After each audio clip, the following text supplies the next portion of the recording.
नमस्कार दर्शक बंधु, आशा करुच्ची आपण माने बहुत भलरे थिबे एवं बहुत खुशी रे मध्ये थिबे।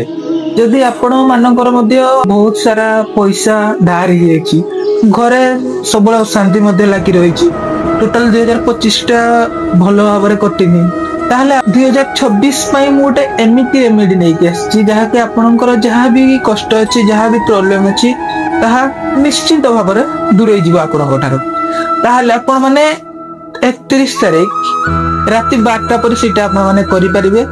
गोटे रेड कलर रो कपड़ा नै परिबे एवं से रेड कलर रो कपड़ा भितरे आपण फिटकिरी छोट फिटकिरी खंड रखि परिबे। ता सहित इलाची दुईटा लवंग दुईटा रखिकी आपण माने घर रो मुख्य गेट जोटा सेठी आपण माने बांधि दे परिबे। राति 12टा पर जाइके जते बेले कि नया वर्ष स्टार्ट होउची 2026 मसिया ठाରୁ देखिबे आपणकर धीरे धीरे धीरे धीरे जहाँ भी आपणकर रही जाउतिला काम हेई पार नथिला एवं जहाँ भी आपणकर लाइफ रे प्रॉब्लम डिस्टर्बेंस चलथिला धीरे धीरे धीरे धीरे देखिबे आपणकर सब ठीक हेबाको लागिबो। आशा करूची आपणकर लाइफ रे मध्ये विभिन्न प्रकार जदी प्रॉब्लम लागि रहिची ई छोटो रेमेडी आपण माने करी कि देखिबे आ निश्चित भाबरे आपण मानकु पॉजिटिव फल मिलिबो। रहूची नमस्कार, जय जगन्नाथ।